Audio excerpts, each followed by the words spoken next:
New tradition shines. 8 nights of Hanukkah. 8 nights of winning insights. They may come out slow, so you might be able to get a better number. Wow, they're favored. With SportsGrid, every night is another chance to win. No pick sixes today, they cover. So let's crunch it up. Let's make it happen. Let's give you our favorite props. Let your Hanukkah winnings brighten your celebrations. Happy Hanukkah from all of us at SportsGrid. The two guys that can do it all. Too much electricity this morning. This is a good time. We're having a lot of fun. I had to do a triple take. Ka-ching! Why? Because of parity. I didn't mean to offend. Yeah, it's not going to happen. Load management is a dirty word. Let him rip. You know what? Circumstances provide the results. What? How do you do this once? Oh, Donnie, you got such a good show there. A network that is booming. The early line, only on SportsGrid. Right here with you on Pro Football Today on SportsGrid. Odds in motion, trying to see what lines have moved throughout the week. Never felt more comfortable in this bet than I do for this year. I'm ready. I'm just getting out. The hot takes are going to be here all long, people. You don't want them to go 13-0 and then lose the first round of the playoffs. Red. This is their last shot. They don't really have anywhere else to go here. Hot take. By the time I hit, I guess what, Route 33 up here, that ticket's cashing. Only on SportsGrid. In the heart of winter, when nights grow long, we come together under these lights. A team, united by purpose. Fans, bound by passion. Each holding a small flicker of hope in their hands. At SportsGrid, we believe that even the darkest nights can't dim the unity we share. One team, one stadium, one shining moment. This holiday season, we shine brighter together. Happy Hanukkah from all of us at SportsGrid.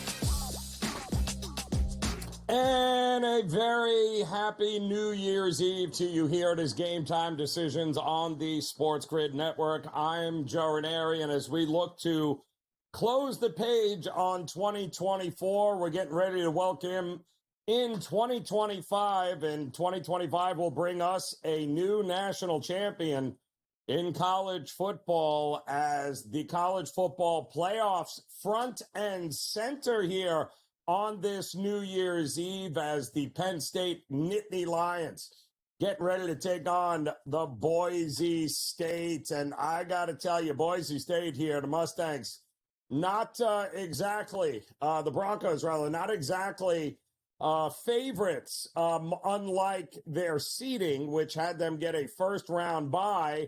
And they had them get a first-round bye because, well, the committee, bit of a head scratcher here in how the seeding went this year. But the good news is, for those college football fans, the College Football Committee has already been talking about changing the format and tweaking it up a little bit for next year. But that's next year. We've got game one of 3 more that are going to happen here tomorrow, of course, on New Year's Day. But to kick off the college football playoffs tonight, Boise State getting 11.5, even 11s as of earlier today against the Nittany Lions. That total also was bet up from the open, 52.5 to 55. That game is coming up in exactly about an hour and 25 minutes from now. Looking very forward to this game. The question is, do we think there can be an upset? Or are there going to be just more of what we got in the first go-around here 10, 11 days ago, with most of the games being absolute blowouts? Well, I can tell you, judging by the line in this game, as well as the Peach Bowl, the early game tomorrow between Texas and Arizona State, the market seems to think more blowouts are coming here, as 12.5 now is what we're seeing. Texas being favored over Arizona State, who again was given a bye by the committee in round one due to the fact that they ended up winning their conference championship. But in addition to, of course, still trying to crown a national champion, we have got ourselves a few bowl games. And today was a big bowl day, in fact, and the games continue to deliver in college football. Usually bowl season, very much a crapshoot. You never know what you're going to get. Usually we're just anticipating total blowouts, one team wanting to be there, one team not. I can tell you this, there is an awful lot of excitement going on this bowl season. Very close games, 8 overtimes in one game. And I got to tell you, we were this close to getting another one today as the Sun Bowl in El Paso, Texas featured Louisville taking on the University of Washington. Big Ten taking on the ACC. And the ACC, in fact, had not won a bowl game, I believe, yet this season. But that changed barely when Louisville ended up beating Washington 35-34. And Washington, who gave up 14 points in what was a tie game, 21 apiece at the half, all of a sudden went down 2 touchdowns. Their starting quarterback ended up getting hurt at one point in the third quarter. They had to go to a third-string quarterback who hadn't seen the field much, but they battled all the way back, tied it with about 6 seconds left to go in the fourth quarter, and give Washington credit, because instead of doing what we've seen other coaches do in bowl season so far, which is play for overtime, instead, you got to love Jedd Fisch going for the 2, almost had it. It didn't work out. Of course, he'll be second guessed from here to eternity, but the reality is, why? Why play when you can go for the win in a bowl game? Go for it. Washington did. Unfortunately, they came up just short. 35-34. Louisville ends up getting it done, giving the ACC a victory this bowl season. And the upset of all upsets so far in this bowl series, how about Michigan today taking on Alabama? And look at that. Michigan gets out to a 16-0 lead in the first quarter thanks to a whole lot of turnovers and sloppy play by the Alabama offense. And it turns out that's all they needed, quite honestly, because Alabama ends up losing 19-13. Michigan, who was getting 16 and a half points in the ReliaQuest Bowl there at Raymond James Stadium in Tampa. Turns out they only needed the 16 they scored in the first quarter, and they beat Bama in just a epic upset here, and that is how the day started. Now, currently, we've got Illinois and South Carolina and locked in a pretty good game. Not a very high-scoring game early. This was 7-3 at the break, but the scoring has certainly picked up here in the second half. We're about 6.5 minutes to go in the fourth quarter. South Carolina trailing Illinois 21-17.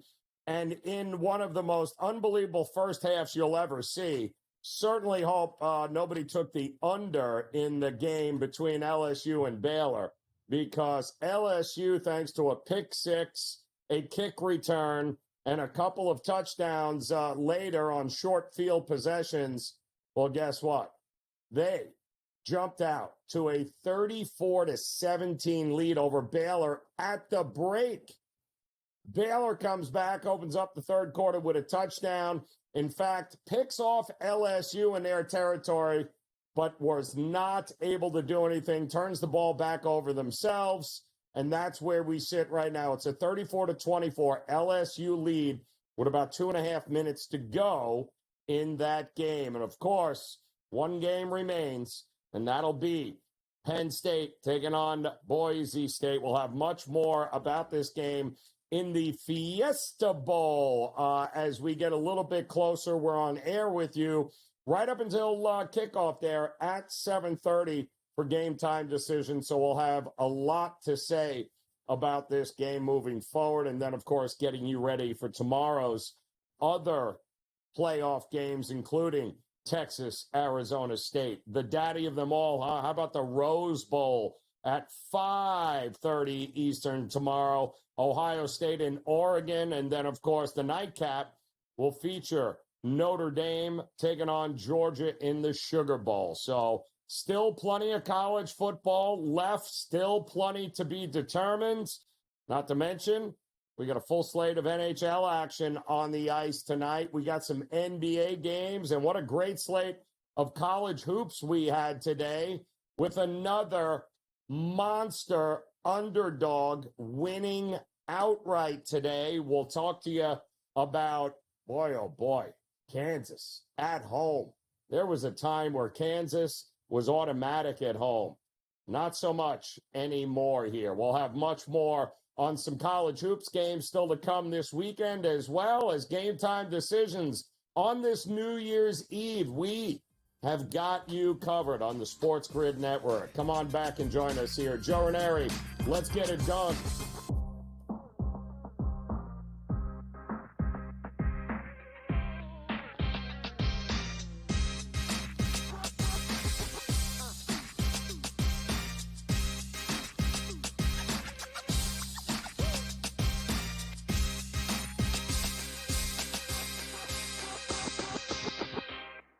So my team didn't win this weekend, but I still did with this app that's taking over the game. Sports Millions Pick'em lets you make quick and easy predictions. Pick your favorite players, go higher or lower, and you can still win big even if your team loses. Plus, the multiplier is insane. With just a few picks, you can win big money. So get on it. They've got a welcome bonus to help you start off your winning streak.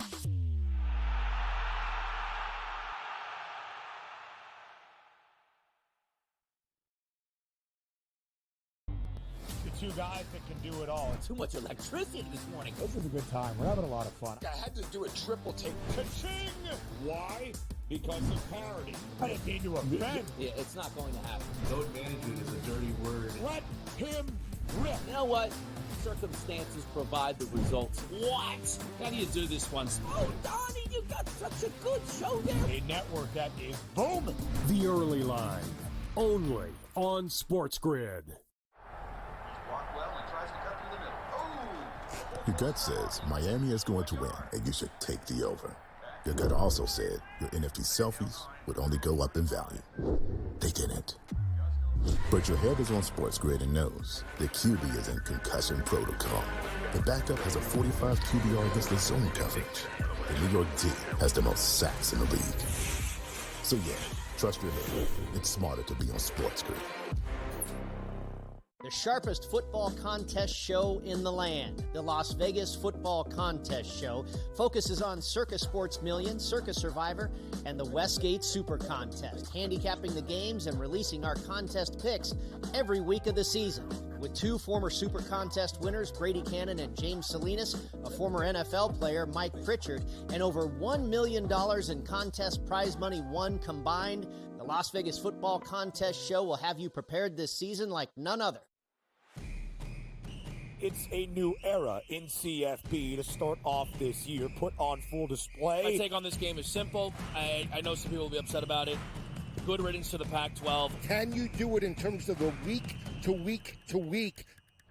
I don't see a pathway for this team to miss the college football playoffs. We want to make sure you have those best bets in the entirety of our betting cards. That was in! But he had that program was already going there! Only on SportsGrid.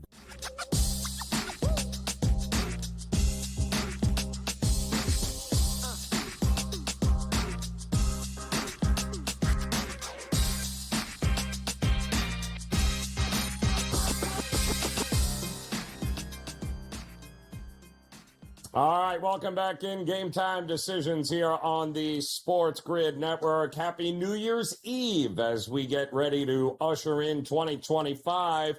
We still have some unfinished business here, certainly in college football, as we've got two games remaining right now. South Carolina in the red zone trying to take the lead over Illinois with about 4 minutes to go. And LSU finds themselves, as they just finished the third quarter, in the red zone, trying to go back up 2 touchdowns, 0 more than really 2 touchdowns at this point. They're up 10 trying to make it a 3-score game against the Baylor Bears. We also have we got a lot of other stuff going on this weekend, as not only college football will continue. We've got NBA action. We have also got actually a pretty nice slate in the NHL as they had their break there. We welcome in Joe Madden. We got a loaded slate here, Joe, tonight on the ice. It's good to have hockey back. We did have a couple of games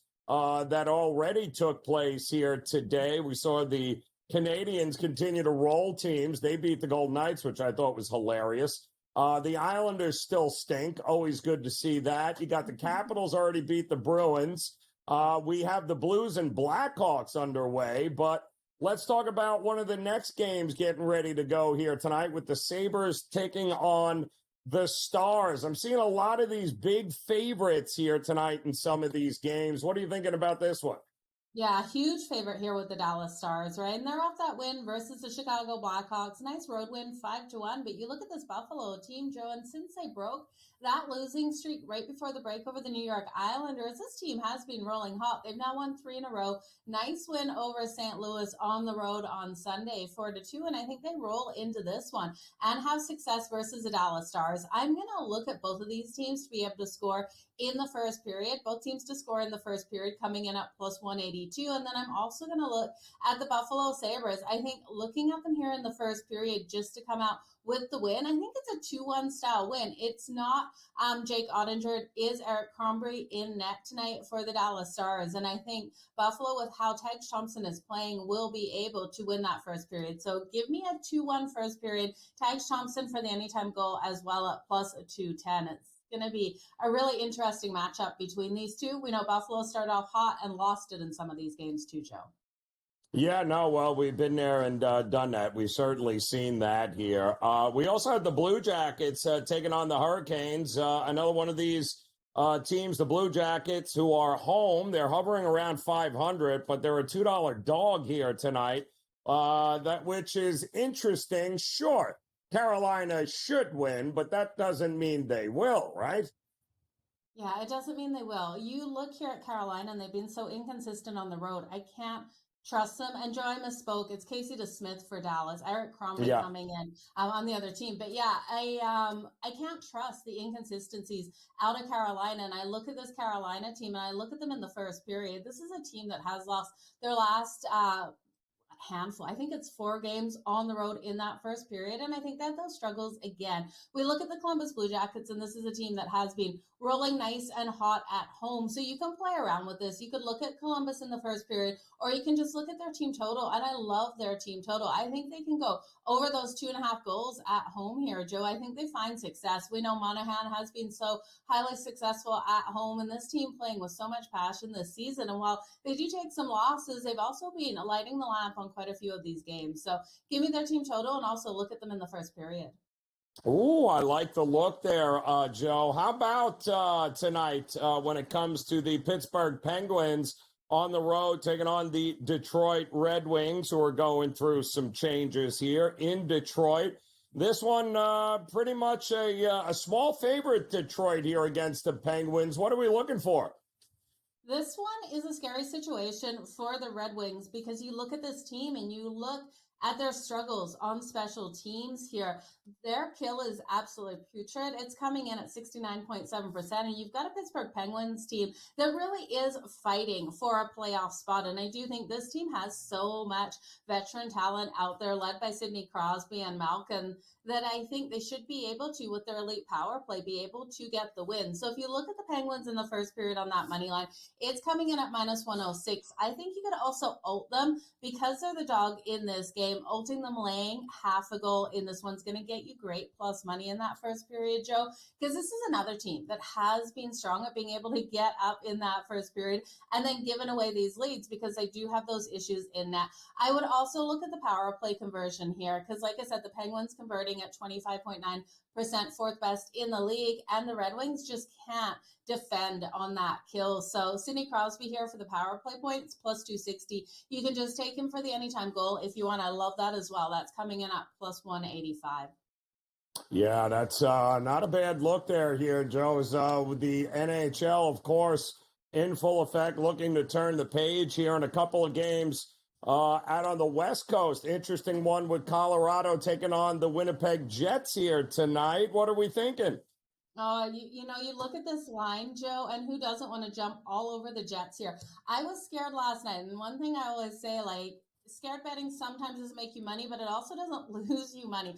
I stayed off Winnipeg because they were such a short price in that game versus the Predators. A Predators team that had only won 3 games out there on the road, and you only had to lay minus 140 with the Winnipeg Jets. It didn't sit right. And then going into this game, it still doesn't sit right that we're getting so much plus money on this Winnipeg team that's so strong. The problem is they are on that second night of a back-to-back, and I'm kind of concerned in that regard. I'm going to look at the power play points for both of these teams. I think you look here at Kyle Connor for the power play for the Winnipeg Jets. He's phenomenally strong on it, plus 270. And then Cale Makar, you're getting great value. For Colorado, he's coming in at plus 280. Now, you could look at Nathan McKinnon, but you're just not getting the value that you're getting with Cale Makar. So this will determine who stays out of the box in this one gets the win. And that's just how I want to play it. Oh, I love it. All right, yes or no, does your Calgary Flames handle business against Vancouver tonight? Dustin Wolf is in net. They're absolutely handling business. Quinn Hughes is out of the lineup, Elias Pettersson as well for Vancouver. So let's go with the yes, Joe. I was hoping you'd say that because I'm hitting bet right now as we speak. Joe Madden, Happy New Year. Always a pleasure to see you. Much more still to come here. Game Time Decisions continues, yes, on the grid.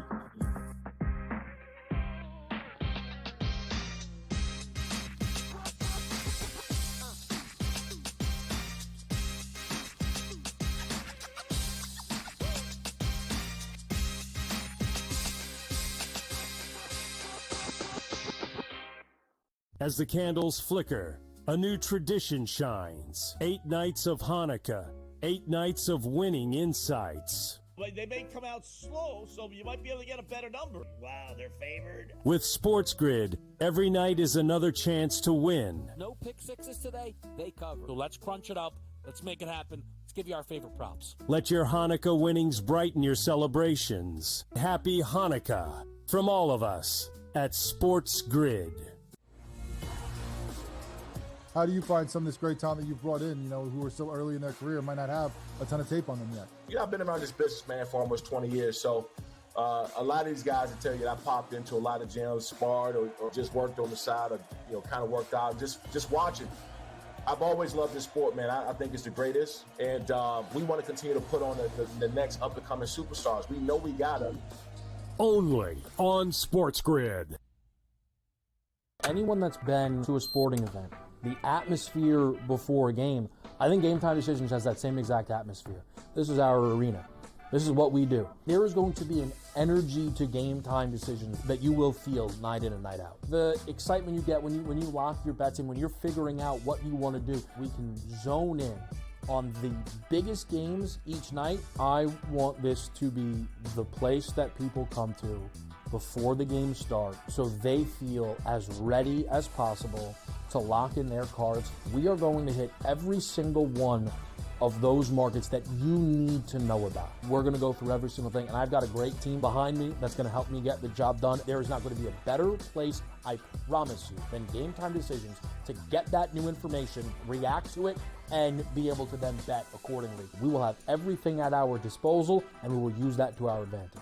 I'm Kevin Walsh. Tune into Game Time Decisions from 6 to 8 p.m. Eastern on SportsGrid.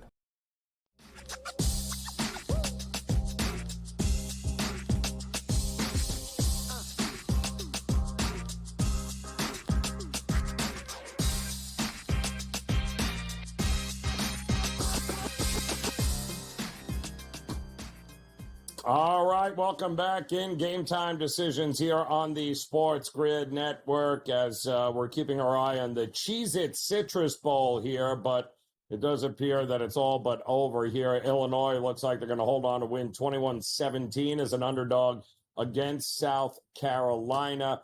Still got 12 minutes to go here in the Kinder's Texas Bowl as LSU 41 Baylor 24 Baylor. a big favorite in this one. Opened up as an underdog, was bet all the way up to a 3.5-point favorites. Not working out all that well, as it looks like LSU getting ready to close the door.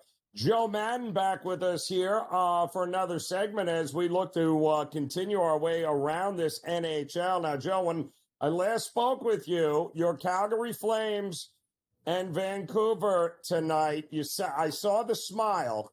So I'm so glad, because I was hoping you'd give me the thumbs up on this, because I really wanted to back Calgary, and you're in agreement with that, correct?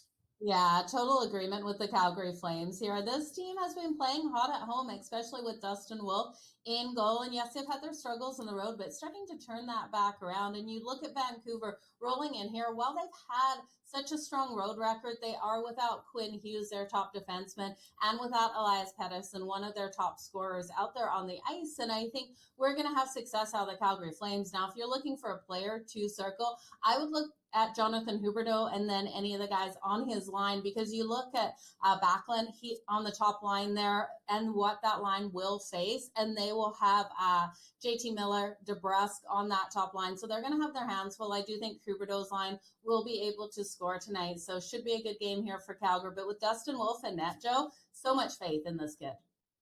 Yeah, and what about this Utah Hockey Club here taking on the Edmonton Oilers? Are we expecting a lot of goals by chance in this game? I have to look at the goals here. You look at Edmonton over those last two games, Joe, and they've had their struggles. They've lost their last two. They lost that one game to the Kings in overtime. They also lost their last game out to the Ducks on a Sunday. That was a 5-3 loss. Allowing the Ducks to put 3 goals up on them just isn't like Edmonton, especially off a loss the night before. I'm expecting Leon Draisaitl and Connor McDavid to come out so strong. Looking at them for their points tonight, you have to go 3+ points for either of those guys, whichever one you have the most faith in.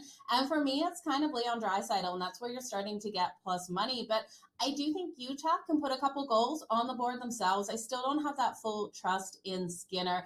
And we know there's so many playmakers over here on Utah. Logan Cooley got on the board last night. I would also look at Clayton Keller to come out nice and strong. And then Zach Hyman for the Edmonton Oilers as well. And I've got this nagging feeling Corey Perry's going to get something done tonight in Edmonton. Oh, all right. So look, sky is the limit in that one there. What about the Flyers and the Sharks here tonight? Another one of these where, you know, the Sharks, not a great team, but boy, at plus money at home, maybe, just maybe. Maybe, just maybe, Joe. I also would love to know what the Flyers' plan is for after this game. They're going to be in Vegas on Thursday. So do they fly out to Vegas after this game is finished? Because this is an 8 p.m. Eastern puck drop. That's, 5 o'clock Pacific time, which is Vegas time. So I think they have enough time to get to Vegas tonight for the ball to drop. So I really do think the Flyers are on the road tonight. The Sharks will handle business at home. I totally think they're a play on. You look at Celebrini and Toffoli for the points. Will Smith as well. Ooh, all right. And then one final game here. How about them Ducks at home? This is kind of the spot where they've won a few of these games as a big underdog so far this year, taking on the Devils. Another game where we're probably expecting a lot of goals, no? Maybe. We'll see what we see in this one, but I do think no matter what the outcome is, with a lot or a little goals, the Ducks are quacking tonight, Joe. I love them. Favorite underdog on the slate of the day. You look at the New Jersey Devils. They have a standalone game tomorrow versus the LA Kings, and I think this team is overlooking the Ducks tonight. I'm going to take the Ducks straight up on the money line. You could look at them on the puck line. You're still getting value as well. Troy Terry for the anytime goal. You just can't deny the fact that the Devils will be looking ahead to the Kings. It's going to be a hard battle for them tomorrow. So let's see the Ducks quack at home tonight. Minnesota at home against Nashville. Give me the over. Kaprizov not in the lineup, and the Preds, they got shut out yesterday. Look for some goals tonight. I think they're coming. All right. See, now we got goals coming. Going to be that should be maybe the most interesting game there tonight on the card. Certainly priced at a pick 'em. Joe Madden, once again, Happy New Year. Let's make it a profitable end to 2024. Joe, Game Time Decisions continues on the grid.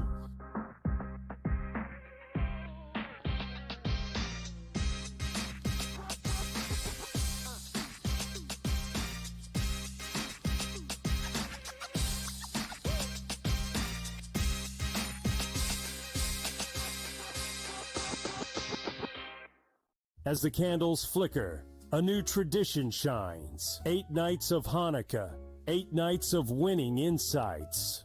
They may come out slow, so you might be able to get a better number. Wow, they're favored. With SportsGrid, every night is another chance to win. No pick sixes today, they cover. So let's crunch it up. Let's make it happen. Let's give you our favorite props. Let your Hanukkah winnings brighten your celebrations. Happy Hanukkah from all of us at SportsGrid. How do you find some of this great talent that you've brought in, who are still early in their career and might not have a ton of tape on them yet? I've been around this business, man, for almost 20 years. So a lot of these guys will tell you that I popped into a lot of gyms, sparred, or just worked on the side, or kind of worked out, just watching. I've always loved this sport, man. I think it's the greatest. And we want to continue to put on the next up-and-coming superstars. We know we got them. Only on SportsGrid. Anyone that's been to a sporting event, the atmosphere before a game, I think GameTime Decisions has that same exact atmosphere. This is our arena. This is what we do. There is going to be an energy to GameTime Decisions that you will feel night in and night out. The excitement you get when you lock your bets in, when you're figuring out what you want to do, we can zone in on the biggest games each night. I want this to be the place that people come to before the games start so they feel as ready as possible to lock in their cards. We are going to hit every single one of those markets that you need to know about. We're going to go through every single thing, and I've got a great team behind me that's going to help me get the job done. There is not going to be a better place, I promise you, than GameTime Decisions to get that new information, react to it, and be able to then bet accordingly. We will have everything at our disposal, and we will use that to our advantage. I'm Kevin Walsh. Tune into GameTime Decisions from 6 to 8 p.m. Eastern on SportsGrid.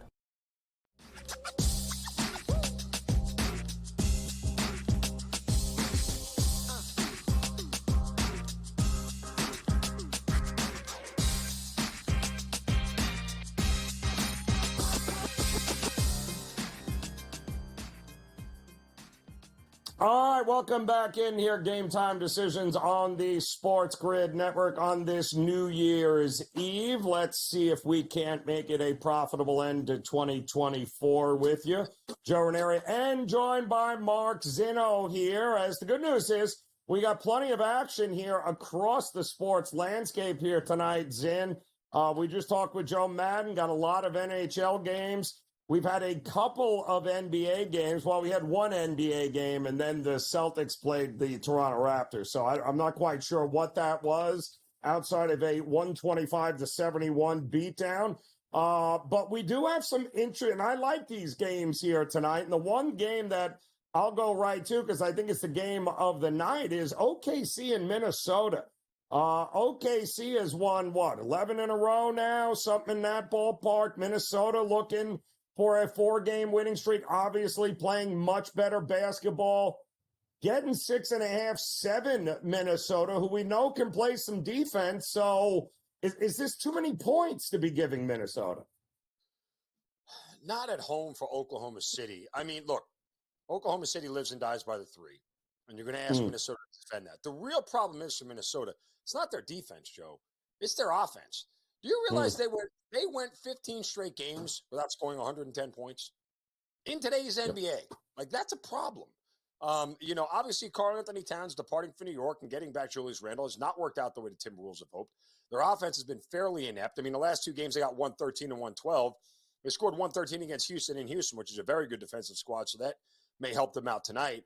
But only scored 112 against San Antonio, which is a very average defensive squad. So, and they were home for that game.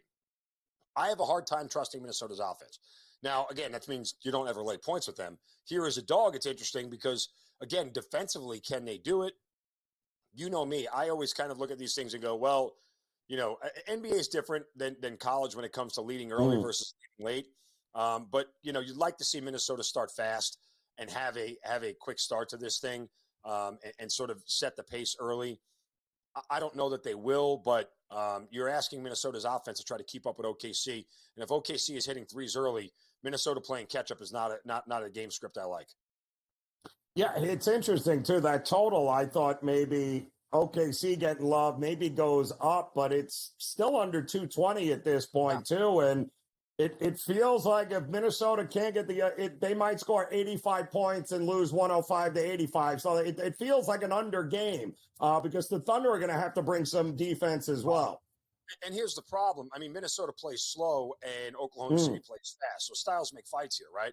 If Oklahoma City is out and running and asking Minnesota to keep up, that's not in their best interest unless they shoot the lights out. So a lot of things favor OKC here. I think the number's right. You're right at that key number of 7 when it comes to NBA spreads.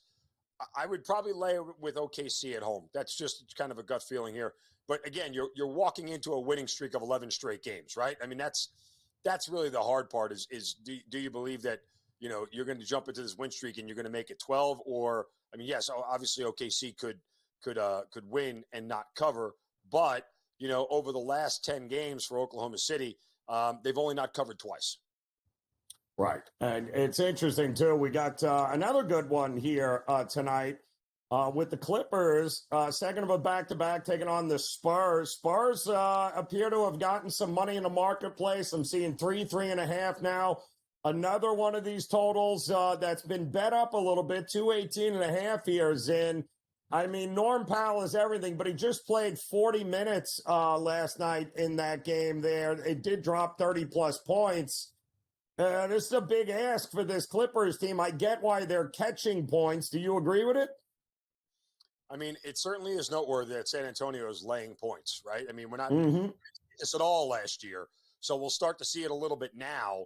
Obviously, they're better defensively than they were last year, and, Wemby continues to shine. When I see something like this and I see the Spurs laying points at home to a team that's pretty good defensively and the Clippers, it makes me want to take the Spurs. I mean, that's, it's just kind of one of those signals that you see here that like, okay, hey, the Clippers have always been a kind of defense first squad, but, they're still missing a lot of their key players. You're not getting Kawhi Leonard here. So that could be advantage San Antonio. I tell you this much, I would probably look at a Wemby prop in this game. Like that's the way I would go. If you think San Antonio can win this thing, it's because Wemby has a big night. If he doesn't have a big night, guess what? San Antonio's probably not winning the game. Another interesting one here tonight is going to focus on the Cavs. Red hot Cavs just took down Golden State like Golden State wasn't even playing there. Now they take on the Lakers and company. And again, second of a back-to-back. Anthony Davis listed as probable. LeBron listed as questionable, but he always is. Listen, the Cavs are healthier than they've been in a very long time. I mean, usually at this point, the Cavs, everybody's hurt. Half their guards are hurt. But listen, this team is just dangerous. And I don't think the Lakers have the shooting to keep up if they're hitting threes here. Can they defend well enough to keep this game close? Birthday LeBron, right? Or birthday plus one LeBron. He always seems to play big on those nights is the real issue. If again, listed as a game time decision, so is Anthony Davis. But look, the Lakers are 10-4 at home, so they've been a tough out at home.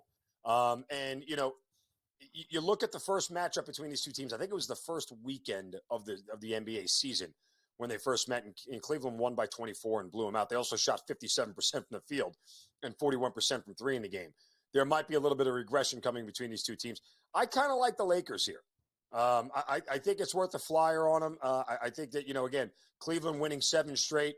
What are they going to do? Win them all? I say that in jest, but nonetheless, these are the kind of games where at home on New Year's Eve where you're going to get a packed, Crypto.com arena with a lot of fans there for this matchup before they go out and celebrate New Year's Eve. I'd take the points with LA. Yeah, it kind of, LeBron birthday, like LeBron on Christmas. It just, he seems to get it done in these spots. And by the way, I do like the trade for Dorian Finney-Smith. He is going to be going tonight, making it. They need defense. They need a 3-and-D guy because D'Angelo wasn't cutting it. And the fact that they were able to get somebody with the kind of experience as Dorian Finney-Smith, I like it. I liked him a lot on Dallas last year. I think he's a good fit here for the Lakers. I don't know what to do with Phoenix. They're hoping to get Booker back tonight, but let's go who is not playing for Memphis here tonight, because it truly is something unbelievable here. No Morant, no Marcus Smart, LaRavia, Vince Williams Jr., Zach Edey, Santi Aldama, Brandon Clark, and Gigi Jackson all out tonight. Are you playing for Memphis tonight, Zeno? Is that what's happening here? Yeah, I got a phone call earlier. I just couldn't catch the flight out to to get there. So I had to pass. Told them next time. If it was wasn't New Year's Eve, I'd be in Arizona tonight. Sitting on the wing or on the end of the bench, one or the other. But nonetheless, yeah. I mean, it's tough. You can't play Memphis here in this spot. It is one of those spots, however, where you look at it and you go, they're missing all these guys, and what usually happens when they're missing all these big guys, right? Everybody else seems to step up and play a little bit better. You're looking at a line here that, sitting at 2.5. I mean, are we still at that number? Did it balloon up at this point in time? No, it's up to 5 now, I think. Yeah, it was as high as 5. Yeah, I mean, it's one of those things where did the number get too big? Maybe, but Phoenix is as untrustworthy as they come at this point in time. So it's a really hard bet to take. It would be Memphis or pass. I mean, listen, Phoenix welcoming Booker back, and I hope they get him back because they're too inconsistent with just Bradley Beal and Durant there. You can't count on both to be enough. But, boy, this seems like one of those things where one team has nobody playing, everybody runs to the window to play the other team, and guess what happens? They win by 20. So, tough spot there for Memphis and Phoenix. All right, we got college hoops. We've got college football. We got a lot more to talk about with Mark. Game Time Decisions continues on this New Year's Eve.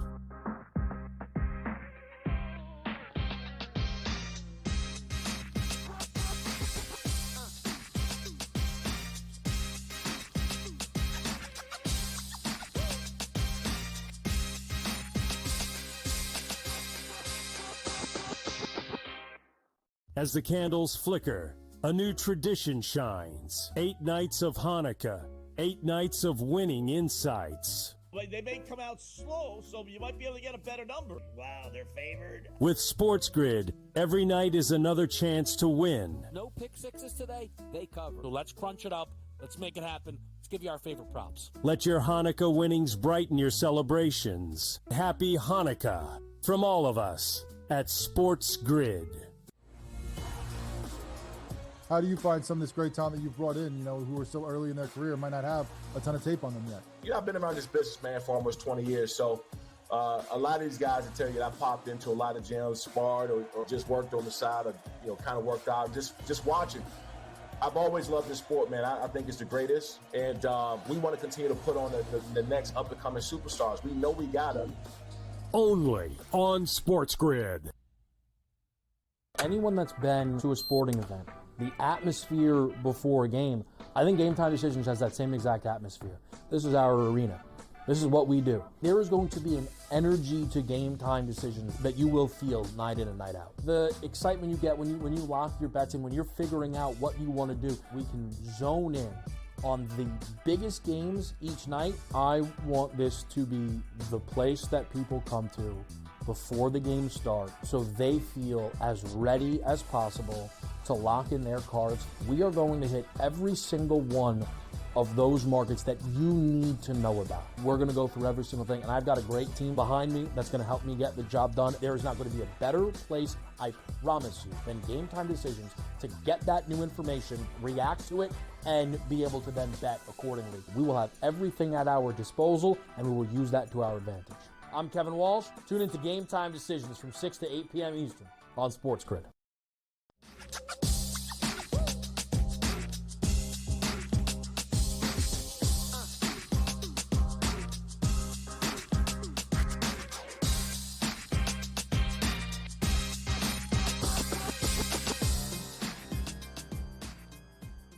All right, welcome back in here now. Game Time Decisions on this New Year's Eve. Joe Raineri alongside Mark Zeno, and a lot going on here tonight. We've got, and let's face it here, Mark, the bowl games have delivered way more entertainment value than anything we've gotten in the NFL, it feels like, in Week 17. I think it's going to be even worse in Week 18. But the good news is we have the very first continuation game of the playoffs, the very first 12-team playoff is in just about 40 minutes here. The Fiesta Bowl, Penn State taking on Boise State. We're seeing Penn State, this line shoot up to 12 now here, even 12 and a half is in. Ironically enough, I'm seeing the total was as high as 55 and a half. We're starting to see that come back down now a little bit to 54 and a half. Listen, like SMU, I've been saying there's levels to this. As good a season as it was for Boise State, you and SMU are on the same level. Neither of you are on the same level with Penn State, unless I'm missing something here, Zin. Penn State should have no problem rolling this team. I don't think so. Look, the narrative surrounding James Franklin and how he is in big games against top 5 teams, that's true. I don't think there's an argument against that. But this just in, regardless of the number next to Boise State, they're not a top 5 team, and they never will be. Regardless how stupid the NCAA or the college football playoff, rather, their seeding process is, I mean, there's just way too many weapons that this Boise State defense has to contend with, right? I mean, you're talking about Tyler Warren, who is a matchup nightmare for anybody. And then you get the two-headed monster of Katron Allen and Nick Singleton, who were, very good all season long, and they'll be very good today. And Drew Allar has been a very competent quarterback. I mean, Penn State has scored at least 35 in 5 of their last 6 games. The only one they didn't was on a road trip to Minnesota in a game where they won by 1 point. Minnesota's defense is a lot better than Boise State's. That's for darn sure. And you look at this thing here, I just don't know how Boise State stops Penn State. And here's the thing. Even if Boise State and Ashton Genty can move the ball and start scoring, they still can't stop Penn State's offense. Look, I know Penn State got 2 pick sixes against SMU in that game to get to 37, whatever it was that they got, 38. I don't think they need it here in this spot. I think when you take out the elements of the cold and the weather and you put them inside a dome at the Fiesta Bowl in Arizona, and you put this game up and you go, okay, this is ideal conditions for them to run, for them to pass. I just don't see how they slow them down. If Penn State doesn't beat themselves here and doesn't make mistakes, they should clear 33.5 and get over that number tonight. Whether or not Boise State, can push them a little bit, which would be helpful, for somebody who's betting the team total over, I don't know that it matters. I don't think you're going to see in a playoff game anybody let their foot off the gas pedal. This isn't where you take your starters out with 7 minutes left in the fourth quarter. That's not happening, right? Everybody's going to play the full 60 minutes of this game, and you're not going to, ever take anything lightly and for granted. So maybe the last drive, if they're up 40-7 or something like that, sure. But other than that, you're going to get the full complement of Penn State for 60 minutes here. If they could put up 37 on Oregon, the same Oregon team that Boise only lost by 3 to. Oh, my God, if I have to hear people talk about that more, it's going to drive me nuts. Anyway, they put up 37 on Oregon. Well, they should have no problem putting up 34 on Boise State. So I went Penn State team total over. Yeah, and I like that look, too, as well. And listen, the narrative about James Franklin in big games are true, but that's usually against bigger opponents. Boise State, great story, good stuff. You are not a top 5 caliber team in any way, shape, or form. You're not, again, levels to this. And I think we're going to see the same thing tomorrow with Texas and Arizona State. I mean, it's not Arizona State's fault. It's not Boise State's fault. Listen, the seeding was all screwed up here this year. They're going to adjust that as this playoff moves on. But you got to be kidding me. A number 1 seed in Oregon has to play Ohio State as an 8 seed now. And yet we're talking about Boise State and Arizona State getting buys. And now they're a 2-touchdown dog against Texas for a reason. I think it's a terrible matchup for Arizona State here. I feel like both this game and the one tonight, blowout city, man. I mean, listen, I have a little trepidation about Texas here, right? From the standpoint of Steve Sarkisian in any big game has a pucker factor. I think that is a relatively true statement. Now, Arizona State's been a great story all year long, and I get why people ran to the window to back them in this spot because they've been a great cover team all year long, and you're not asking them to win this game. You're just asking them to keep within 2 touchdowns, which seems fairly realistic. This is a game here where I look at it and I go, if Texas ain't covering early, they ain't covering late. And that's really what this boils down to. Look at what Texas did to Clemson, right? It was tight for the first quarter plus. and then Texas got a late score and got another quick late score. They were up by more than 10 at half, and they never looked back. And that's kind of what has to happen here for Texas again. If Quinn Ewers is a good version of Quinn Ewers, and they are moving the ball and they are scoring, they're going to have a lead. Ask yourself this question. How well can Arizona State score on the number one defense in the country? Like, again, go back to the SEC championship game. Look at what that defense did to Georgia. Georgia is a much better team than Arizona State, and they held them to, 3 or 6 points in the first half of that football game? I mean, there's too many athletes on the Texas side of the ball. So, I think you could look at an Arizona State team total under, but I don't think that Arizona State, for me, is playable. I would lay, if you find a 6.5 out there, I would lay Texas with 6.5 in the first half. Even at a 7, I still think it's not a bad number to play because I'll live with the push at that point in time. I just think in general here, you're asking Arizona State with no wide receivers, with their best wide receiver hurt, you're asking Cam Scatterbo to do everything, and I don't know necessarily that is something that's a recipe for them to be very good at when Texas is one of the best run defenses in the country. You can't get anything on them. So it could be a bad script if they get behind early for the Sun Devils. All right, then don't go anywhere. We need you for just a couple more minutes when we get back to finish out this hour. I want to know the 2 pick'em games tomorrow, which are probably going to be better than any national championship game we get. I want to know your thoughts, especially when it comes to Georgia. We'll talk to Zeno when Game Time Decisions continues here on the Grid.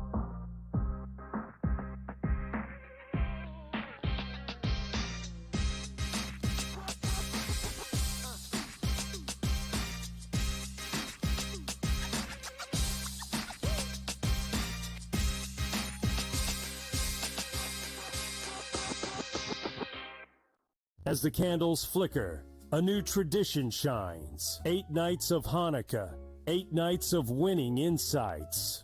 They may come out slow, so you might be able to get a better number. Wow, they're favored. With SportsGrid, every night is another chance to win. No pick sixes today, they cover. So let's crunch it up. Let's make it happen. Let's give you our favorite props. Let your Hanukkah winnings brighten your celebrations. Happy Hanukkah from all of us at SportsGrid. How do you find some of this great talent that you've brought in, who are still early in their career, might not have a ton of tape on them yet? I've been around this business, man, for almost 20 years. So a lot of these guys will tell you that I popped into a lot of gyms, sparred, or just worked on the side, or kind of worked out, just watching. I've always loved this sport, man. I think it's the greatest. And we want to continue to put on the next up-and-coming superstars. We know we got them. Only on SportsGrid. Anyone that's been to a sporting event, the atmosphere before a game, I think Game Time Decisions has that same exact atmosphere. This is our arena. This is what we do. There is going to be an energy to Game Time Decisions that you will feel night in and night out. The excitement you get when you lock your bets in, when you're figuring out what you want to do, we can zone in on the biggest games each night. I want this to be the place that people come to before the games start so they feel as ready as possible to lock in their cards. We are going to hit every single one of those markets that you need to know about. We're going to go through every single thing, and I've got a great team behind me that's going to help me get the job done. There is not going to be a better place, I promise you, than Game Time Decisions to get that new information, react to it, and be able to then bet accordingly. We will have everything at our disposal, and we will use that to our advantage. I'm Kevin Walsh. Tune into Game Time Decisions from 6 to 8 p.m. Eastern on SportsGrid.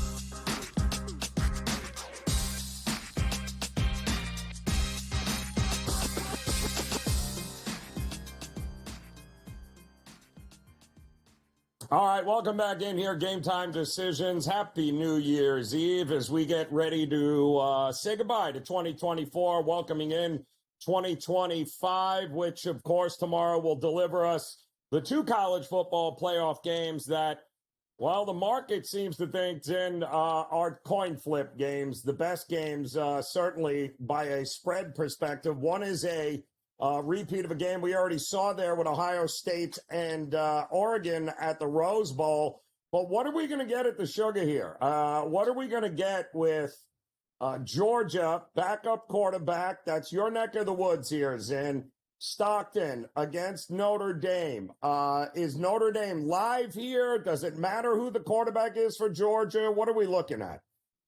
I mean, I don't think so. I don't think they're live, but this is a Notre Dame team that, for whatever reason, people have this narrative that they dominated Indiana in their first-round matchup.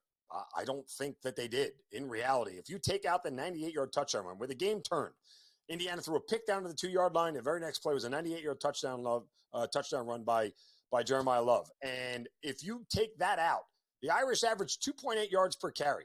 They averaged 5.6 yards per play in the game overall, just 4.3 without that one run. This is still a Georgia defense that's very good, right? If Georgia was good enough to keep Texas in check, then what are they going to do to Riley Leonard and a Notre Dame offense that isn't really all that impressive? I understand Gunnar Stockton is making his first start. I understand it's a playoff game and it's a big game. But Georgia's offense has been pretty consistent across the board, regardless of who is playing quarterback over the last 5 years. So from that standpoint, Carson Beck hasn't been great this year. He hasn't been terrible either. And I don't know if there's that much of a drop-off. And, people ask, why didn't Gunnar Stockton play earlier then when Beck was struggling? Because Kirby Smart doesn't do that. He doesn't change quarterbacks mid-season. Never has, never will. He rides with his guys, and he just works the problem. And you get a huge coaching advantage with Kirby Smart in this spot here. I mean, Georgia money line is the only play that I would have in this game. I'm not playing Notre Dame. I don't think that they're that good. You talk about the level of opponent that they played. Well, we know Indiana didn't play anybody. Guess what? That means Notre Dame still hasn't played anybody yet. And this is the toughest team they're going to play all year long.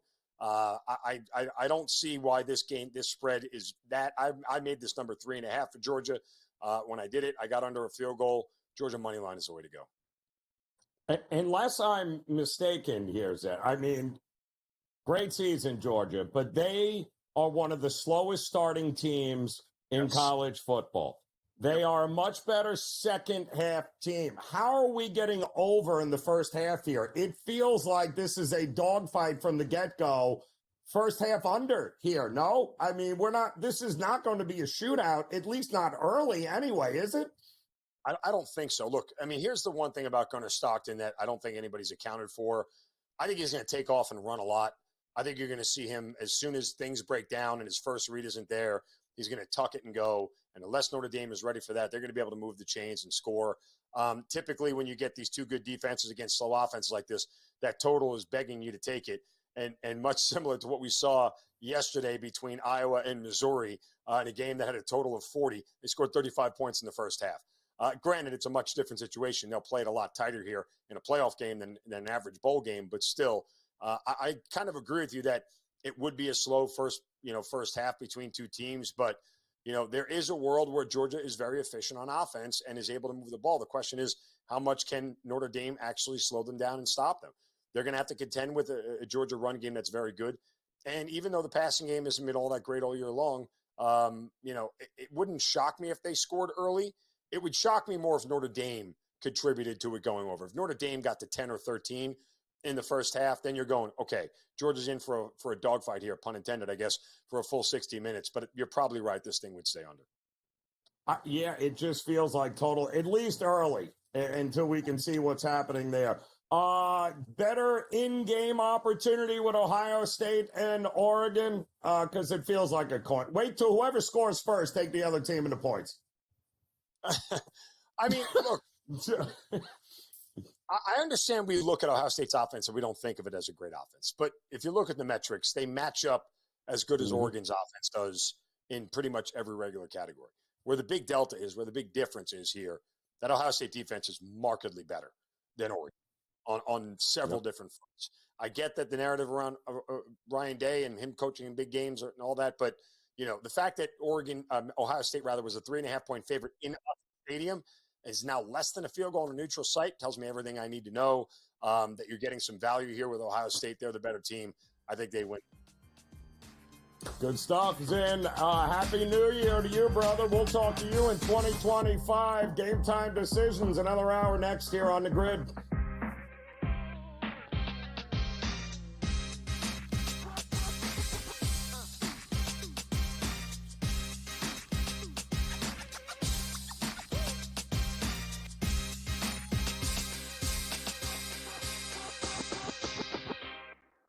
As the candles flicker, a new tradition shines. 8 nights of Hanukkah, 8 nights of winning insights. They may come out slow, so you might be able to get a better number. Wow, they're favored. With SportsGrid, every night is another chance to win. No pick sixes today, they cover. So let's crunch it up. Let's make it happen. Let's give you our favorite props. Let your Hanukkah winnings brighten your celebrations. Happy Hanukkah from all of us at SportsGrid. How do you find some of this great talent that you've brought in, who are still early in their career, might not have a ton of tape on them yet? You know, I've been around this business, man, for almost 20 years. So a lot of these guys will tell you that I popped into a lot of gyms, sparred or just worked on the side or, kind of worked out, just watching. I've always loved this sport, man. I think it's the greatest. And we want to continue to put on the next up-and-coming superstars. We know we got them. Only on SportsGrid. Anyone that's been to a sporting event, the atmosphere before a game, I think GameTime Decisions has that same exact atmosphere. This is our arena.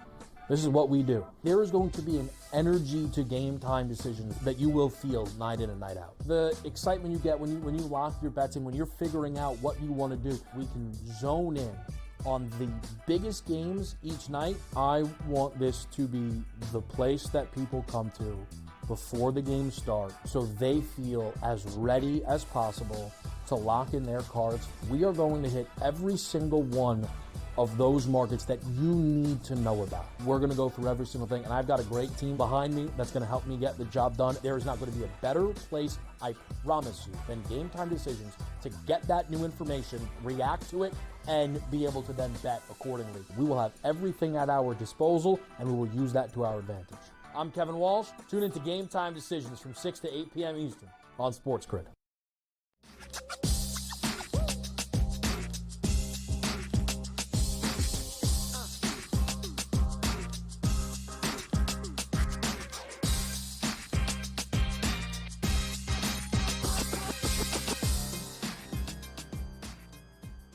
All right, welcome back in Game Time Decisions here. A very happy New Year's Eve as we get ready to say goodbye to 2024. We're going to welcome in 2025, but we still got a lot to be decided here to close out the 2024 season here. College football tonight, one game left, and that, of course, is a playoff game as Penn State and Boise State, bottom of the hour, getting ready to kick off. That'll be your first playoff game. And then, of course, tomorrow, New Year's Day, not one, not two, but 3 college football playoff games, the Peach Bowl, the Rose Bowl, the Sugar Bowl. And, of course, we have got you covered all day long here on the SportsGrid Network. We still have NFL Week 18 to play, unfortunately. No idea why, but we have to. And I think it's because our good friend George Kurtz says we have to. So we're going to go ahead and play these games that absolutely nobody wants to watch. And George, interestingly enough, there are the Saturday games, depending on what happens. And I don't think when you're laying 17 points and you're the Baltimore Ravens, anybody thinks that the Browns are going to beat you. But it's the Steeler game that I'm really interested in, because if the Steelers just concede and say, hey, all right, we can't win the AFC North now. All right, great. So we're kind of locked into where we're going to be. But do you really want to lose 4 games in a row heading into the playoffs and have to play next? Like, it feels like they are a runaway train, and not a good way. It feels like win or lose with Baltimore, the Steelers kind of have to win this game, don't they? I mean, I don't think they're going to rest players, if that's what you're asking. At least not for the full game here. Could Russell Wilson or Najee Harris or George Pickens come out in the third quarter? Yeah, I can see that. But I think they want to get some momentum going here, right? The last thing they want to do is just get shellacked, right? Absolutely shellacked by Cincinnati, 38-3. All right, that's not going to be good here. The Steelers aren't in a terrible spot, by the way. They're likely to play Houston, another team that can't get out of its own way in the first round of the playoffs. All right, one of those teams is going to go on to the divisional round. So neither one's been able to do much lately here, but one's going to go on. I think the Steelers obviously would like to beat that team. It would be an indoor game here. But to both to your point, yeah, I think they're going to play. All right, Joey Porter looks like he's going to return for this game as well. The defensive back here, they certainly could use him there. So they're getting healthier. Do I think they'll beat Cincinnati? No, I just don't. I think Cincinnati's just too hot right now. They'll score some points here, but I don't think the Steelers are going to lay down like dogs either.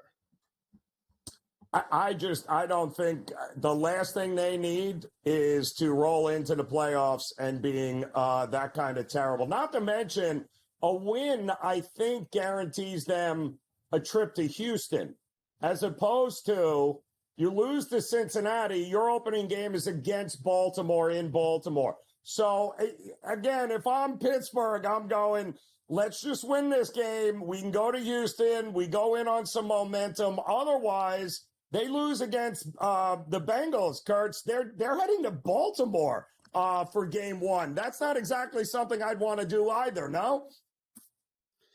They'll deny that means anything to them, but we all know it does. All right. Where do you want to go? Baltimore or Houston? Or Houston, yeah. I think it's Houston. Yeah. I think I want to go to Houston. Houston has been able to get out of their own way the past month, right? They look terrible. And they've got so many injuries here. Mixon, I think, is still banged up here. Collins is back, but you don't have Diggs. He's been gone here. You lost Tank Dell. I mean, Houston's just a banged up team. That's the team you want to play. I don't want to say it's a warm-up team because I don't think Pittsburgh's all that great either, but no doubt in my mind, the Steelers would much rather play the Texans. That being said, Joe, I'm on the Bengals. I think they win the game. It's only 1.5, so I'm going to lay the points here with the Bengals. Too hot. They made it the Saturday game on purpose, where the Bengals don't know what's going to happen here with the Denver game on Sunday here. I think the Bengals take care of business. Yeah, listen, it would not shock me at all because I'm all about, teams that have to win usually are bet against this time of year, Kurtz. We've seen it. The data tells us. Tampa, Atlanta, two teams that have to win, Kurtz. Tampa, they kind of control their own destiny at this point, thanks to Atlanta throwing up all over themselves there last week. Do we like Tampa to roll in this one against the Saints? I mean, they're laying 2 touchdowns, man, in a divisional game. I don't care who it is.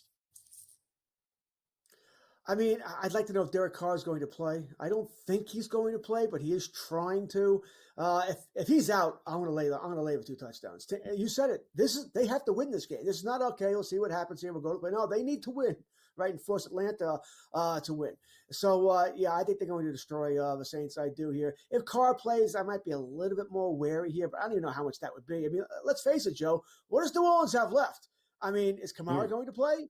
Is Olave going to play? So there's a lot of ifs here. That being said, Tampa has a lot to play for. We know they can put points up on the board. Mayfield's having a fantastic season that really no one's talking about here. He's been great.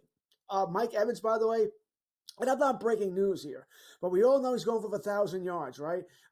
As of last time I checked, they didn't have his props yet. So I'm curious to see what his props will be as far as receiving yardage to get those. So I think they're gonna try very hard to make sure he gets that record so they can keep that streak going here. And by the way, for everybody out there, Week 18 is incentive week, right? Even these games that don't mean anything, you want to find players that are playing for an incentive. And it's a little way to, hedge your gambling here. If a player has an incentive, odds are the team's going to try and get him that, whether a quarterback needs a certain touchdown pass, receiver needs yardage, receptions, running back, same thing here. And I'll be betting those. And those will come out all week, by the way.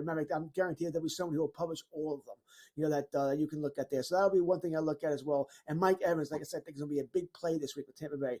I'll be on the Bucs over the Saints. I just don't think it's going to be all that close. So another game that has to win, right? We got another one of these situations, has to win. Denver has to win, and they're in. Is Denver winning against the backups here of Kansas City? I don't think it'll be easy. All right. I don't think you're going to see much of Kansas City. I don't think you're not going to see Mahomes. You're not going to see Pacheco. You may not see Hopkins, Kelsey. I don't know who you're going to see there. So I still don't think it's going to be easy. You don't see Chris Jones either, by the way. That being said, as much as we'd all like to see Cincinnati get in, and by the way, Cincinnati probably not getting in anyway, because Miami, if they win, they would get in over Cincinnati if Denver loses. And I think Miami beats the New York Jets. But that being said, I think Denver gets in. I do. I think so. In some ways, Kansas City's going. You know what? Even though we probably wouldn't play these guys in the second round of the playoffs, I don't want to deal with Joe Burrow. I don't want to deal. I probably don't want to deal with Tua and Tyreek either. right? We don't need that garbage. We'd much if Denver can win, okay, we'll deal with Denver. We can probably beat those guys without a block field goal here. That being said, I don't say they're going to lose on purpose, but they're going to make it easier for Denver to win. Denver wins the game. You like Denver winning. And then, of course, you've got a lot of teams that are playing for nothing and then some that are playing for everything. Minnesota and Detroit for the number 1 seed. That's a 14-win team that's going to be a 5th seed, Kurtz. Yeah, that's kind of sad, right? The way it's worked out. Two teams that are this could be a fun game. I think what we saw last night, Joe, I think we're going to see on Sunday night. I think it's going to be another track meet. Detroit can't play anything else. They don't have the defense to do anything else here. It's going to be a track meet here. So I think it's like, if you're having a bad Sunday, take all your over props Sunday night. Gibbs, St. Brown, Goff, Darnold, Jefferson, Addison. A lot of points coming in this. How go on and on here. So I'll be on the over. Minnesota wins. I just think they have a defense. They'll stop Detroit. Well, Detroit will stop Minnesota. Oh, look at you expecting some points in that one here, Kurtz. I think that game is going to be extremely interesting. Want to get some of your picks for tonight in the ice? We'll do that next here on Game Time Decisions.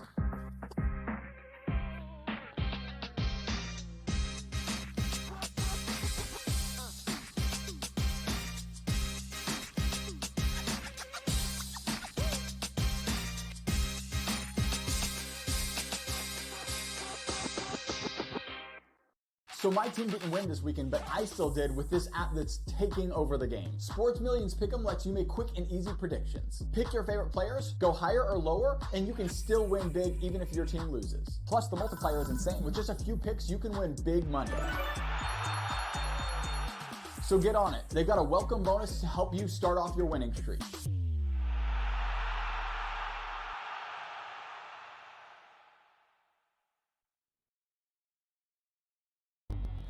Two guys that can do it all. Too much electricity this morning. This is a good time. We're having a lot of fun. I had to do a triple take. Ka-ching! Why? Because of parity. I didn't mean to offend. Yeah, it's not going to happen. Load management is a dirty word. Let him rip. You know what?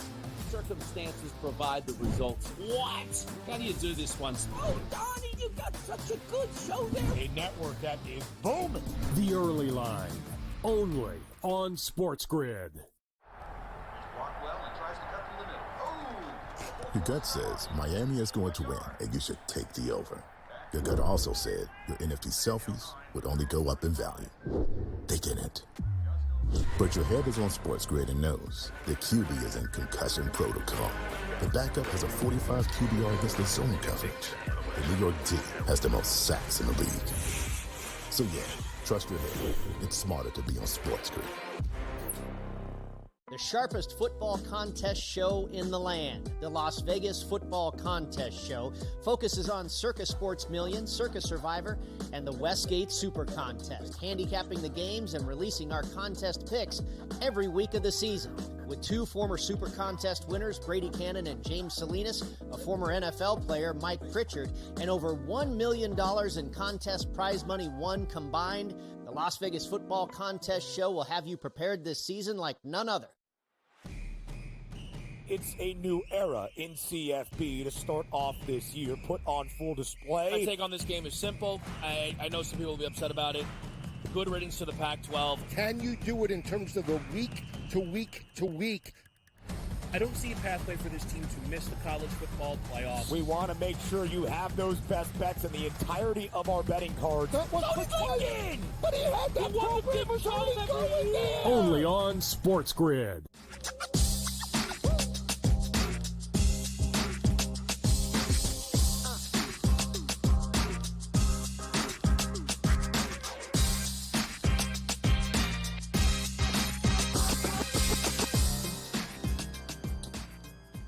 All right, welcome back in Game Time Decisions here on the SportsGrid Network as we get ready to say goodbye to 2024. We've got, well, one more college football game on tap to end out the year, and it's a good one, too. Penn State, Boise State. That is coming up bottom of the hour. We will pass the baton off to the in-game live crew who will have you covered from the kickoff here. Again, money rolling in on Penn State here up to 12.5 point favorite. Total hovering around 54.5. It should be, I think, a high-scoring game, at least from Penn State's perspective, but maybe even a team total worth a look at there, up and over for Penn State. I just don't think Boise State's defense is going to be up to the task in this one. We also have pretty good way to make it a profitable end to 2024 with our good friend George Kurtz back again. And George, loaded slate in the NHL. We have a handful of games already in the books, including your Islanders. Well, they showed up. They didn't win, but at least they showed up. Lose to Toronto, but a couple of interesting games and interesting prices here tonight. I keep seeing these big home dogs at $2 underdogs, like Anaheim, who you and I have talked about. They have won a lot of games in this spot, taking on the Devils tonight and Markstrom. Gibson and goal for Anaheim. And this is not a team that I would be wanting to lay, $2 against on the road in their own building. What do you think of this one? I mean, Anaheim is not the Anaheim Ducks that we're used to, right? No. They're a good team, but they're not a terrible team either, right? They're getting better. That's really what you're going on out there. They're getting better here. That being said, the Devils are one of the best teams in the NHL, and they're playing like it. Markstrom's been fantastic of late for the Devils. He's given them that goaltender they haven't had. Maybe this is Martin Brodeur when you think about it here. Listen, am I laying 285? Of course not. I probably don't feel great about a goal and a half. You want to lay that at minus 110 either. I want plus money on that. I think the only way to attack this would be obviously the parlay, and I'm okay with that. And I've done that, by the way. I'm on a Devil parlay. Devils are the better team. It's not like they played last night, so I think they'll take care of business. They do play again tomorrow, the Devils. They play the Kings tomorrow, so I guess there could be a look ahead there. The Kings are a better team, but I think the Devils take care of business tonight. Markstrom is in goal tonight, not Jake Allen. That really clinched my decision. Yeah, and then, of course, you've got a couple of games here where, man, it's pretty much a pick 'em price here. And you don't have to look much further than the Nashville-Minnesota game. In Minnesota here, who are you giving the edge to in this one? Now, a couple of notes about this. First, Nashville did play last night. All right, they played the Winnipeg Jets, got shut out. Shocking. Nashville, they don't score goals. They just don't score goals. Which is amazing. Stamkos, Marchessault. I mean, the talent they have there. Forsberg was having a subpar year, but they're not scoring goals here. You're playing Minnesota, who did not play last night, but no Kirill Kaprizov tonight again, who's out. I believe it was with the groin injuries day to day here. They're not the same team without him. So this is leading me to two things here. One, I'm taking Minnesota. All right, Joe, generally teams that played the night before, when they play a team that didn't play the night before, I'm going with the other team, especially when they're at home. So give me the Minnesota Wild. But I want to take the under as well. It's 5.5. The problem is you're going to pay for it. It's minus 128 here. So I get the Wild and the under. Bigger player on the Wild than I do on the under. So are we really just laying $2 with Colorado against Winnipeg? Because they played last night? It's because they played last night, but also you're getting Mike Comrie and net, not Hellebuck. All right, Hellebuck played last night here.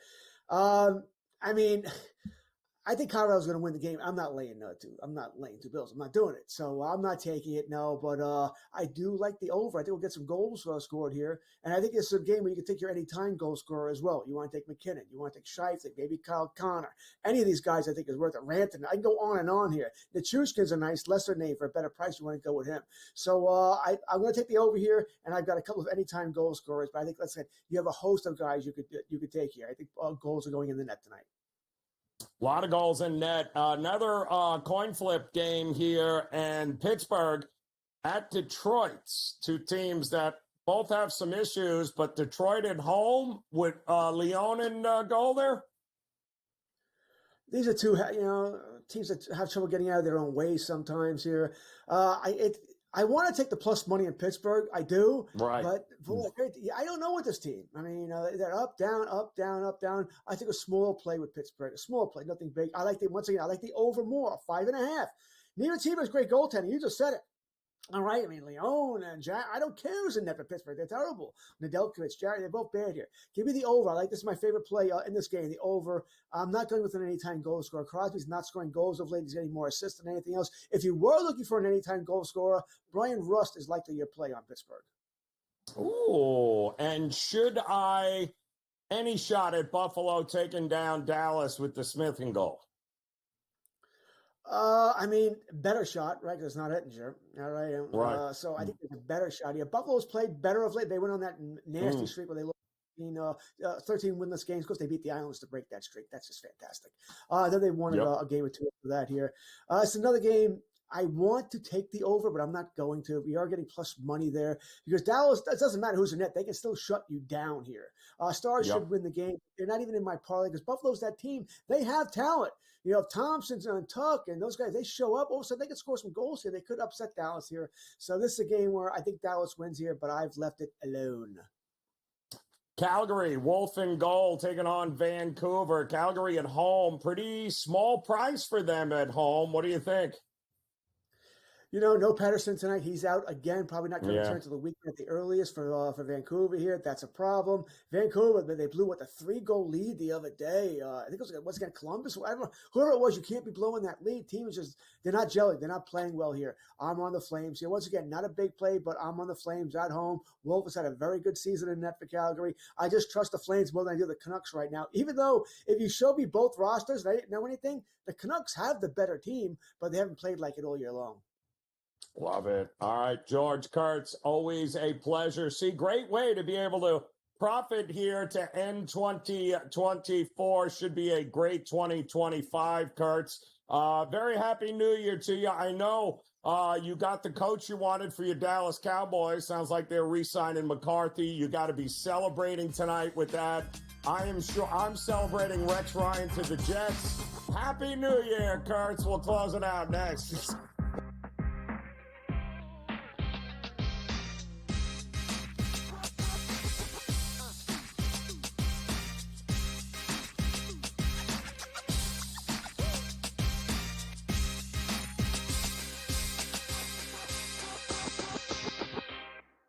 As the candles flicker, a new tradition shines. 8 nights of Hanukkah, 8 nights of winning insights. They may come out slow, so you might be able to get a better number. Wow, they're favored. With SportsGrid, every night is another chance to win. No pick sixes today, they cover. So let's crunch it up.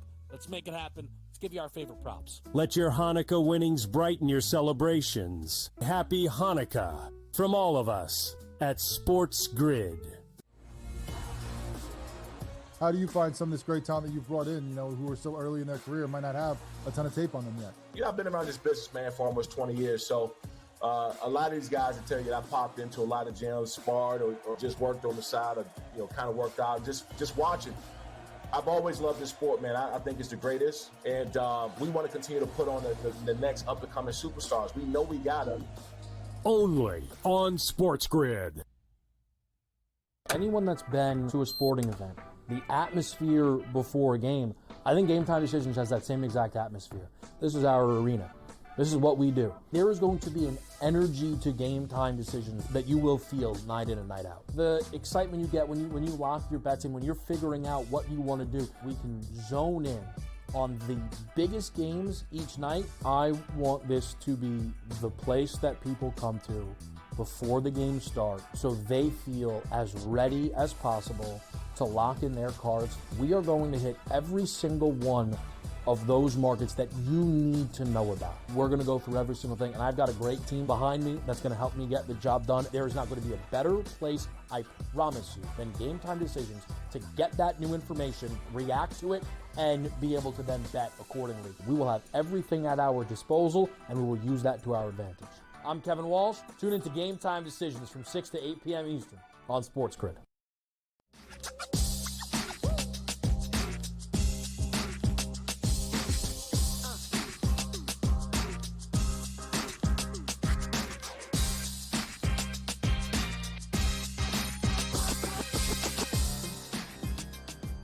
All right, welcome back in Game Time Decisions as we look to close out 2024 together, the final Game Time Decisions of the year. It has been, it's been a fun one, but we're looking even more forward to 2025. But a lot of unfinished business still here tonight. We just talked about the NHL, great slate of games on tap there tonight, not to mention the NBA. has a handful of games that remain. They're underway in San Antonio, by the way, as the Spurs taking on the Clippers here tonight, and already the Spurs out in front on that one, 14-6. Memphis, Phoenix, Cleveland Cavaliers, Lakers should be a good one, as well as the Minnesota Timberwolves and the Oklahoma City Thunder. Those games coming up at 8 and 9 o'clock Eastern time, respectively. And then, of course, we're about 15 minutes away from kickoff. Penn State, number 6, the 6th seed, by the way, versus the number 3 seed, Boise State, in the college football playoff. Still seeing money coming in towards Penn State in this one here. Now seeing 12 and a halves. Also seeing 54.5 as the total.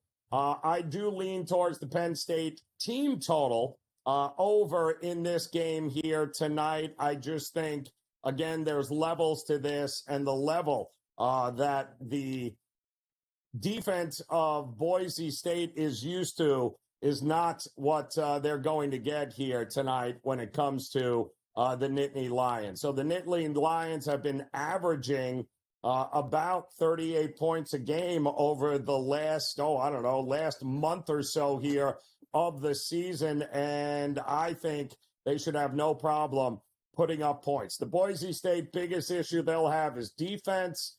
Even though they've only allowed about 23 points a game, again, the level of beating Wyoming or UNLV is not beating Penn State on a fast track in a neutral location there. I do think Penn State will run the ball successfully. I think Drew Allar is poised to have a great night. I would look for Penn State to not only win, but cover this game. I do like the over, because I do like the Penn State team total over, and I do think Boise State should have enough success offensively to get this game up and over the total of 54.5 here. I do see this game getting closer to 60 points, more so than 50 points here, and a lot of that heavy lifting is going to be courtesy of the Penn State Nittany Lions. And ironically enough, crazy enough, 13 of the last 14 Fiesta Bowls have had at least 51 or more points scored in them. So in the Fiesta Bowl, we usually get these wild shootouts. Ashton Jeanty, the running back for Boise State, kudos to him. What an unbelievable season. Was considered a Heisman front runner for much of the season, looking to try to close in on the Barry Sanders single season yardage record, although Barry did it in 11 games, didn't need a bowl game to get it done. So Ashton Jeanty is a beast. And if I was the Penn State Nittany Lions, I would say, okay, let Maddox or anybody else beat you. Don't let Jeanty beat you. I don't know that he's going to be able to here, though. That defense of Penn State, this is the best defense that Boise State will have faced all year long. In fact, what really convinced me here is when you look at the average ranking of the defenses collectively that Boise State has played against this year. And when you put them all together, the average defensive, all-around defensive rank of their teams, right around 78th. That's right. They averaged the 78th best defense in the country. Penn State's a top 5 defense, and it's going to show here tonight, just like SMU saw, just like Boise State's going to see. But the good news is, we're going to pass the baton off to Gabe Morency, who is going to have you covered here the rest of the way through this big Fiesta Bowl coming up here. It is Penn State. It is Boise State. It is New Year's Eve, and it should be a fun one here. Gabe will also keep you posted on all the NHL and all the NBA games. Is a very special edition of Sports Rage and In-Game Live coming your way. Again, the final game time decision of 2024. Have a safe and profitable new year. We'll see you in 2025. Good luck.